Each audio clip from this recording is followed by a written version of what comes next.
सो अब हम देखेंगे रेप्लिकेशन क्या होता है। तो रेप्लिकेशन का अगर सिंपल डेफिनेशन देखोगे तो replication in MongoDB means keeping multiple copies of same data on different server using replica set. अभी मतलब आप सेम कॉपी जो एक सर्वर पे ना उसका कॉपी डिफरेंट सर्वर पे बनाओगे। अभी डिफरेंट सर्वर पे आप कॉपीज क्यों बनाओगे, आपके माइंड में ये डाउट आएगा हमको क्यों कॉपी बनाना है। कॉपी इसलिए बनाना है क्योंकि हाई अवेबिलिटी चाहिए। अगर मेरा एक चीज डाउन होता है तो मेरे पास बैकअप रहना चाहिए कि हाँ ये डाउन हुआ तो इसका डेटा मेरा इसके पास है, तो इसको एज अ प्राइमरी में ट्रीट कर सकता हूँ। ऑटोमेटिक फेल ओवर डेटा मतलब बैकअप के लिए रहना चाहिए। अगर मेरा कुछ चीजें डिलीट होता है तो मेरा बैकअप रहना चाहिए किसी के पास। तो ये सब के लिए ये यूज होता है। अभी ये देखेंगे एक्चुअली वर्क कैसे करता है। तो सिंपल देखो ये कुछ स्टेप है जिसके वजह से ये वर्क करता है। सबसे पहले client side read write request to the primary. जब भी क्लाइंट कुछ रिक्वेस्ट सेंड करता है रीड राइट का, वो हमारा किस पे जाता है, प्राइमरी पे। प्राइमरी हमारा पहला वो है, मतलब यही जो भी राइट ऑपरेशन होता है इसका ही मतलब काम है राइट प्राइमरी का ही करना है। सेकेंडरी कभी राइट ऑपरेशन नहीं करेगा।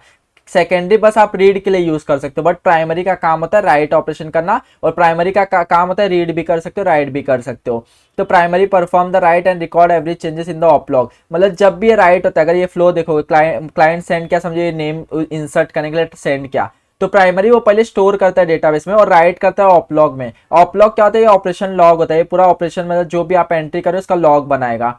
तो सेकेंडरी ये रीड करता है ऑपलॉग, जो भी एंट्री बन रही है ना उसको रीड करता है और फिर वही अप्लाई करता है अपने डेटाबेस में। मतलब जो जो रिकॉर्ड आपके प्राइमरी में क्रिएट हुआ, जो डेटा आपके प्राइमरी में क्रिएट हुआ, वो सेकेंडरी ऑपलॉग को पहले रीड करेगा और वहां से डेटा उठा के अपने सेकेंडरी में स्टोर कर लेगा। इससे क्या होगा, प्राइमरी में जो सेम डेटा आपके सेकेंडरी में भी बन जाएगा दोनों। तो इफ अगर अब इसका बेनिफिट क्या होगा, जो all members keep the same data, मतलब देखो प्राइमरी के पास जो डेटा था वो सेकेंडरी दोनों रख लेंगे अपने पास। अब इसका बेनिफिट क्या है, इफ प्राइमरी फेल्स, अगर हमारा प्राइमरी क्रैश हुआ या फेल हुआ तो हमारे पास एक इलेक्शन होता है। वो इलेक्शन में ये जो आर्बिट्री ऑप्शनल है ना, ये हेल्प करता है कि भाई मेजोरिटी बेस इलेक्शन होगा, कि जिसको मतलब ये लोग आपस में इलेक्शन करेंगे कि ये प्राइमरी क्रैश हो चुका है भाई, अभी मेरे को किसको मतलब प्राइमरी बनाना है।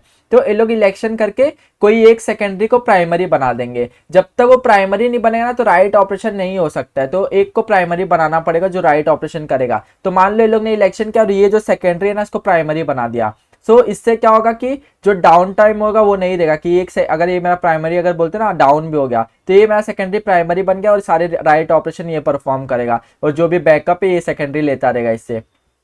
सो यही बेनिफिट है एप्लीकेशन का। मतलब आप है ना एक कॉपी जैसे मल्टीपल कॉपीज बनाओगे डिफरेंट सर्वर पे, अगर बाय चांस मेरा प्राइमरी फेल भी होता है तो आप सेकेंडरी हैज अ बैकअप रहेगा, तो वो आप हैज अ प्राइमरी ट्रीट कर सकते हो। अभी इसका एक और बेनिफिट है, आप ऐसा सेटअप भी कर सकते हो जैसे अभी समझो आपका रीड और राइट बहुत हैवी हो रहा है, तो आप क्या कर सकते हो, जो भी राइट ऑपरेशन है वो प्राइमरी पे भेजोगे, और जो रीड ऑपरेशन होता है जो आप रीड कर रहे हो तो वो आप सेकेंडरी से रीड कर सकते हो। इससे बेनिफिट क्या होगा, आपका प्राइमरी पे लोड थोड़ा कम जाएगा, जो राइट का ऑपरेशन है वही प्राइमरी पे जाएगा और रीड का जो भी ऑपरेशन रहेगा वो सेकेंडरी पे जाएगा। इससे दोनों सर्वर में रिक्वेस्ट थोड़ा स्प्लिट हो जाएंगे। इससे हमारा थोड़ा जो बोलते हैं ना थोड़ा प्रोसेस थोड़ा स्मूथ हो जाएगा, क्योंकि हमारा प्राइमरी राइट ऑपरेशन परफॉर्म करेगा और सारे सेकेंडरी हमारा रीड ऑपरेशन, क्योंकि प्राइमरी का ही डेटा पूरा सेकेंडरी में आता रहता है तो हमारा रीड ऑपरेशन हम लोग सेकेंडरी को यूज कर सकते हैं। सो यही बेनिफिट है, आप यहाँ से पूरा डायग्राम पूरा देख सकते हो।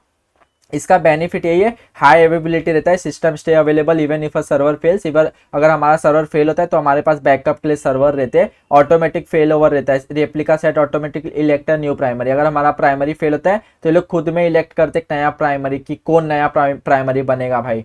तो वो भी हो सकता है। डेटा रिडेंडेंसी होता है, multiple copies of data for safety. मतलब अगर डेटा मतलब कॉपीज रहता है मल्टीपल सर्वर पे तो मतलब सेफ्टी के लिए बहुत अच्छा रहता है। Read scalability, reads can be distributed, मतलब सबसे ज्यादा रीड अगर कोई भी आप प्लेटफॉर्म बना रहे तो रीड ज्यादा करोगे तो आप रीड स्केल कर सकते हो, कि जो प्राइमरी रहेगा वो मेरा राइट मतलब ये सर्वर प्राइमरी सर्वर मेरा राइट ऑपरेशन परफॉर्म करेगा, और जितने भी रीड्स रहेंगे वो मेरे सेकेंडरी पे जाएंगे। मतलब रीड में सेकेंडरी सर्वर से करने वाला हूँ, राइट में प्राइमरी पे करने वाला, तो मेरा लोड जो रहेगा वो डिस्ट्रीब्यूट हो जाएगा, जिससे मेरा वर्क फ्लो फास्ट हो जाएगा। तो एप्लीकेशन का यही मतलब होता है, आपको मल्टीपल कॉपीज बनाना रहेगा डिफरेंट सर्वर पे, जिससे अपना जो रहेगा डेटा हाई अवेबिलिटी से आपको मिल सकती है। सो ये मेरा पूरा आपका ये डायग्राम के साथ पूरा थियरी मैं आपको प्रोवाइड कर दूंगा इस पे गिटहब पे। आप पूरा कोर्स अगर फॉलो किया तो आपको पूरा चीज आपको गिटहब पे मिलेगा। जैसे शार्डिंग देखे थे तो शार्डिंग का ये पूरा डेफिनेशन के साथ कैसा यूज कर सकते हो क्या है, पूरा चीज मैंने गिटहब पे प्रोवाइड कर दिया, आप और बेटर वे में पढ़ सकते हो। सिमिलरली रेप्लिकेशन आप देखो, आप एज अ फ्रेशर हो तो आपको एकदम डीप में जाना नहीं, आपको बस इतना याद रखना है